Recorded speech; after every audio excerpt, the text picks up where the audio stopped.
नमस्कार दोस्तों, मैं डॉक्टर रावत चौधरी आप सभी का मेरे YouTube चैनल यश होम्योपैथिक सेंटर जौनपुर में हार्दिक स्वागत करता हूं।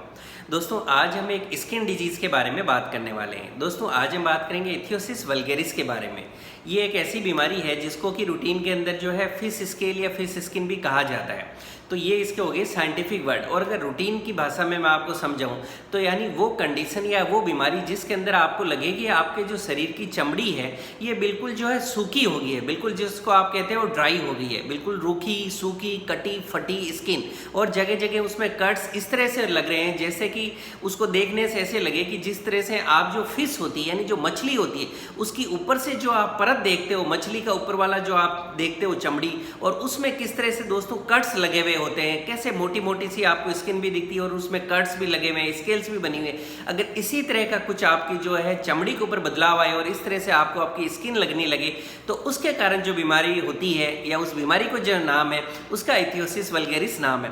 दोस्तों, अब ये कैसे होता है, ये बीमारी में एक्चुअली क्या होता है, इसको थोड़ा सा कुछ चीज़ें हैं जो मैं आपको शॉर्ट में समझाने की कोशिश करता हूँ। देखिए, आप जैसे अभी इस वीडियो में देख पा रहे हैं कि मेरा फेस यानी मेरा चेहरा की अगर आप स्किन देख पा रहे हैं तो इस स्किन में आपको कहीं भी ऐसा नहीं लग रहा कि कोई मोटी स्किन है, कोई स्किन में जो है जगह जगह कट्स लगे हुए हैं गहरे, यानी डेड स्किन जो है मतलब इस तरह की आपको नहीं लग रही। या हम सभी के शरीर के अंदर बॉडी में हम कहीं भी देखें तो एकदम आपको नॉर्मल स्किन दिखेगी। जैसे अब ये हाथ ही है तो ऊपर आप देखेंगे बिल्कुल ये नॉर्मल इलास्टिक सा इस तरह से आपको नॉर्मल स्किन सेल्स मिलेंगे।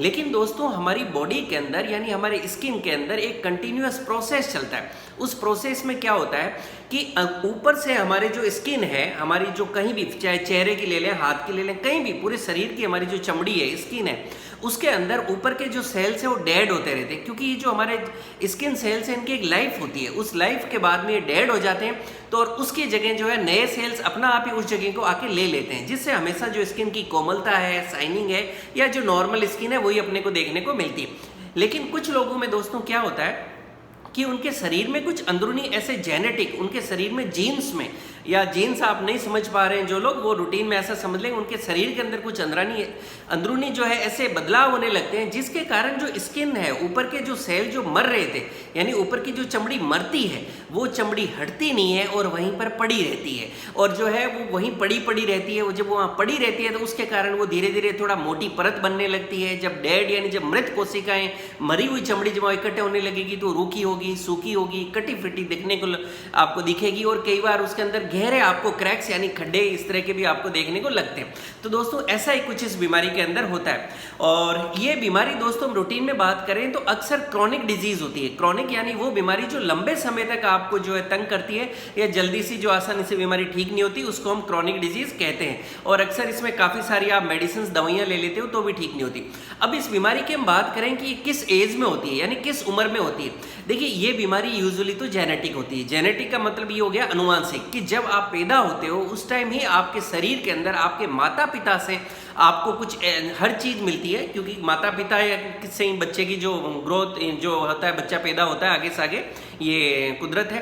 तो दोस्तों, जब आप अपने पेरेंट्स हैं अगर उनमें किसी में ऐसा बदलाव था, मान लीजिए कोई ऐसा है जिनके मम्मी पापा को इस तरह की बीमारी हुई, तो जब उनका जो बच्चा पैदा होगा उनमें बाई बर्थ ही उनके जीन्स में, वापिस हम बोले अनुवांशिक रूप से अगर आप समझें, पैदाइशी उनके शरीर में कुछ ऐसे बदलाव हुए होते हैं कि उनके अंदर ये बीमारी मतलब इनबिल्ट ही होती है। लेकिन अक्सर देखा गया कि इसका धीरे धीरे जो है 2 साल से लेके 5 साल यानी 2 to 5 इयर्स का जो एज ग्रुप है, 2 साल से 5 साल के जो बच्चे होते हैं उनके अंदर इसके सिम्टम या लक्षण आने अक्सर शुरू होते हैं। और कई लोगों के अंदर ये लक्षण धीरे धीरे ठीक भी होने लगते हैं। कई लोगों के अंदर ये लक्षण वापस जो है जब प्यूबर्टी की एज होती है, प्यूबर्टी की एज यानी जो लड़का या लड़कियों के अंदर जो 13 से 15 साल की जो एज ग्रुप है, इस एज ग्रुप के अंदर जो है वापस इसके सिम्टम या लक्षण आने लगते हैं। और दोस्तों, कई लोगों के अंदर जो है बाद के अंदर भी एज जैसे जैसे फिर बढ़ती जाती है उसके साथ ये धीरे धीरे मतलब कई के लोगों में ठीक भी हो जाता है, और ज़्यादातर केसेस में आप कह सकते हो ठीक तो नहीं होता, लेकिन इसकी जो इंटेंसिटी है, मतलब जो बीमारी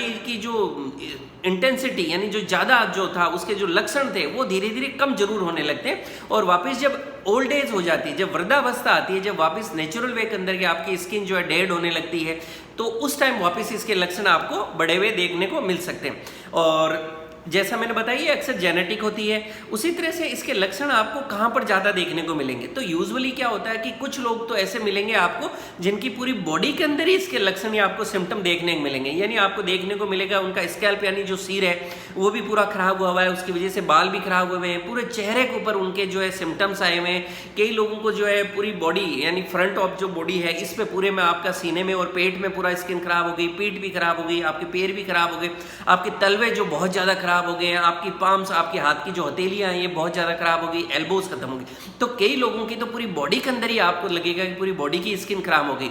और ज़्यादातर लोगों के अंदर देखने को मिला है कि अक्सर उनके फेस यानी चेहरे पे कुछ सिम्टम्स आपको देखने को मिलेंगे, एल्बो यानी आपको कोहनी के अंदर उसके सिम्टम्स या लक्षण आपको देखने को मिलेंगे। और कुछ लोगों के जो पैर हैं, लोअर लिम्स हैं जिनको हम पैर भी कहते हैं, पैरों के अंदर इसके लक्षण देखने को मिलते हैं। ये इसको हो गए लक्षणों की बात। अब दोस्तों ड्राई स्किन की बात है, रूखी सूखी स्किन की बात है। तो नेचुरली जिसकी सूखी रूखी सी की स्किन होगी, ऐसे लोगों को क्या होगा कि बॉडी में मॉइस्चराइजर नहीं होता, तो उसके कारण गर्मी के अंदर जो है इनकी प्रॉब्लम्स थोड़ा सा कम हो जाती है। और सर्दियों के अंदर क्या होता है, जब बाहर की हवा है, मौसम है, उसके खुद के अंदर एक रूखापन सूखापन आ जाता है, तो ऐसे लोगों की प्रॉब्लम्स अक्सर विंटर या सर्दियों के अंदर बढ़ जाती है।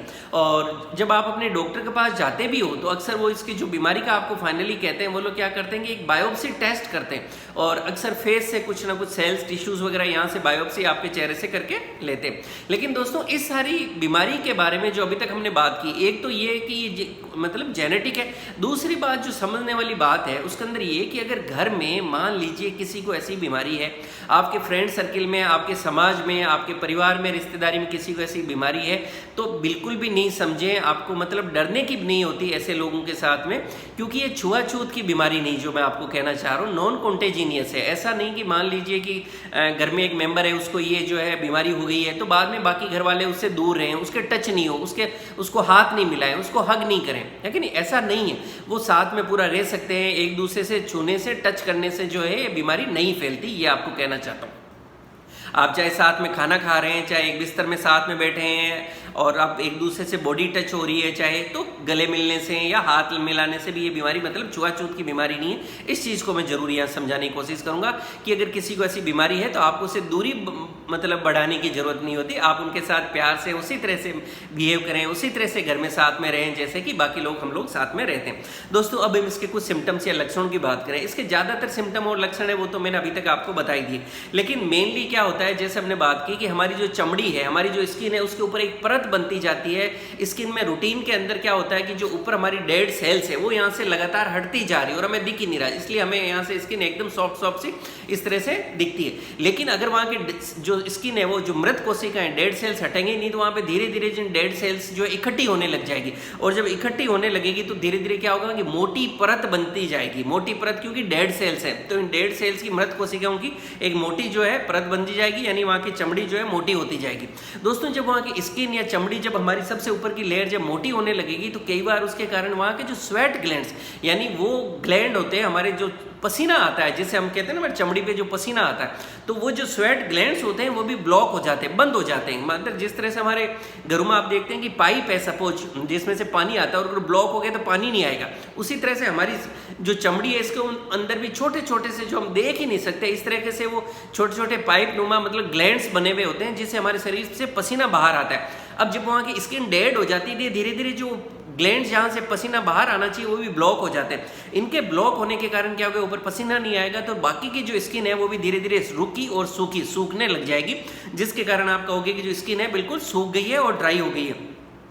जब स्किन सूख जाएगी, ड्राई हो जाएगी तो वहाँ क्या होगा, क्रैक्स आएंगे। क्रैक्स यानी स्किन फटने लग जाएगी, वहाँ पे जगह जगह दरारें पड़ने लगेगी और कई बार जो है ये बाद में चल के और इतनी फट जाती है कि एकदम जो हमारे जो फिश जिसका हमने शुरू में यूज़ किया था फिश स्किन या फिश स्केल वाली डिजीज, जिस तरह से मछली के ऊपर आप देखेंगे कि किस तरह से वहाँ कट्स दरारें बने हुए हैं, स्केल्स बने हुए हैं, उसी तरह से स्किन भी इस लेवल तक या इतनी ज़्यादा फट जाती है और वो पपड़ी की मतलब परत या लेयर निकलने लग जाती है।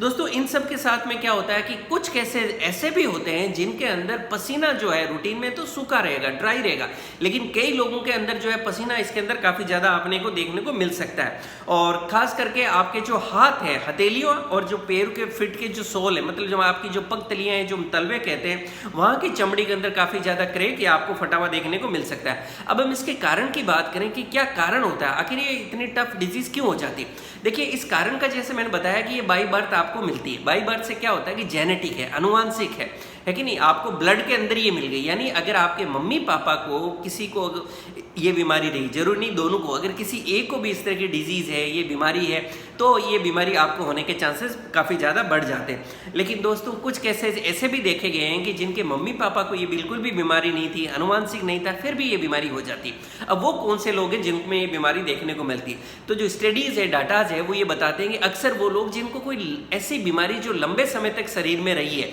या ऐसे लोग जिनको आप रूटीन में कहें कि जैसे कैंसर के पेशेंट हैं, किसी भी प्रकार का कैंसर है, अगर किसी को थायराइड है या HIV या एड्स हो गया है, या शरीर में कोई ऑर्गन या अंग फेल हो गया है, जैसे किडनी या हमारे जो बोले गुर्दे फेल हो गए, और या फिर कोई भी कारण से वो लोग जिनको लंबे समय तक कोई भी तरह की दवाइयाँ खानी पड़ रही है, तो उसके कारण भी दोस्तों देखा गया है कि कई बार ये बीमारी हो जाती है। तो ये हमने देखा 2 मेन कारण है कि नहीं। यानी ऐसा जरूरी नहीं कि अगर आपके मम्मी पापा को नहीं था तो भी ये बीमारी हो सकती है, और उसके अंदर ये केसेस देखने को मिले। अब हम इसके ट्रीटमेंट की बात करें दोस्तों, ट्रीटमेंट के अंदर अगर किसी को ये बीमारी है तो वो जानते हैं कि इस बीमारी का बहुत अच्छा ट्रीटमेंट नहीं है, और अक्सर आप लंबे समय तक दवाइयाँ लेते रहते हो, और आपके डॉक्टर की कोशिश ये रहती है कि क्वालिटी ऑफ लाइफ को हम इंप्रूव कर सकें, एक अच्छा जीवन जी सकें, और ये बीमारी उनको कम से कम परेशान करे। लेकिन मैं आपको बताऊँ कि होम्योपैथी के अंदर इसकी बहुत ही अच्छी अच्छी मेडिसिन है, और मैंने भी मेरी क्लिनिक पर देखा कि जो पेशेंट्स आते हैं उनको जैसे ही हम मेडिसिन शुरू करते हैं तो उनके अंदर में बहुत अच्छे रिजल्ट्स देखने को मिलते हैं। लेकिन दोस्तों यहाँ ये भी समझिए कि इस बीमारी के अंदर तुरंत रिजल्ट नहीं मिलते। ऐसा नहीं है कि हमने दवाई दी और तुरंत ठीक हो, क्योंकि ये बीमारी ऐसी है कि आदमी को जिंदगी भर तंग करती है।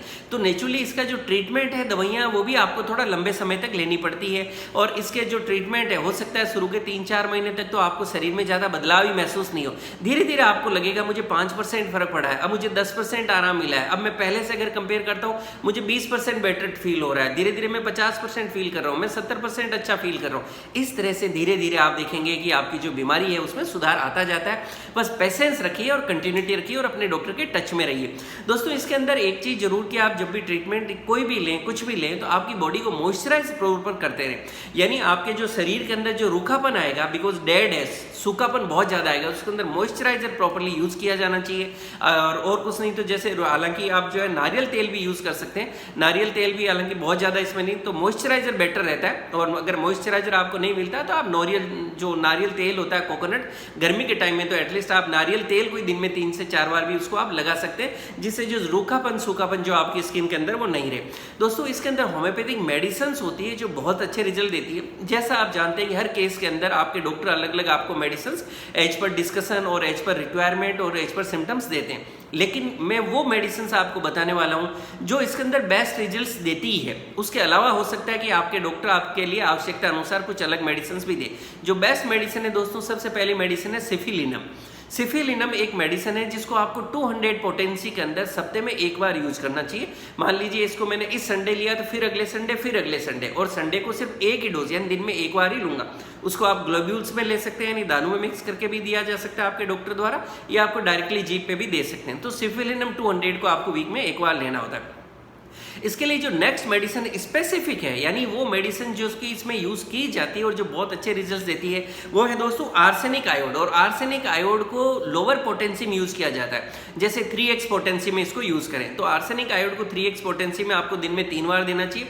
अगर आप ऐसी जो SBL वगैरह कंपनी का प्रोडक्ट यूज लेते हैं जिसमें टेबलेट साइज थोड़ा बड़ा है, तो उसकी आप 2-2 गोली दिन में 3 बार ले सकते हैं। डॉक्टर रैकवैग या दूसरी कंपनी जिसमें थोड़ी अगर छोटी साइज की कोई टेबलेट आ रही है तो उसमें आप 4-4 गोली दिन में 3 बार ले सकते हैं। तो आर्सेनिक आयोड को 3x पोटेंसी में आपको दिन में 3 बार लेना चाहिए। और नेक्स्ट मेडिसिन है hydrocotyle mother tincture.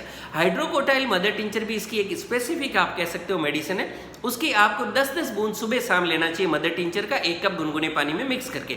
Mother tincture को लेने का आप तरीका जानते हैं, एक चाय पीने वाला कप लीजिए, उसमें 10 बूंद मदर टिंचर डाल दीजिए, फिर उसमें ल्यूकवार्म या गुनगुना पानी जो हम बोलते हैं वो ऐड कर देते हैं, फिर छोटी छोटी बूंद जैसे सिप बाय सिप धीरे धीरे आपको पीना होता है। दोस्तों ये जो मेडिसिन मैंने आपको बताई, आर्सेनिक आयोड और हाइड्रोकोटाइल, ये आपको डेली लेनी होती है और इस बीमारी की स्पेसिफिक मेडिसिन है। एज पर नीड और सिम्टम हो सकता है कोई दूसरी मेडिसिन की भी आपको जरूरत पड़े जो आपको डॉक्टर सजेस्ट कर सकते हैं। इसलिए मैं हमेशा कहता हूं कि केस को इन डेप्थ डिस्कस कीजिए अपने डॉक्टर के साथ में।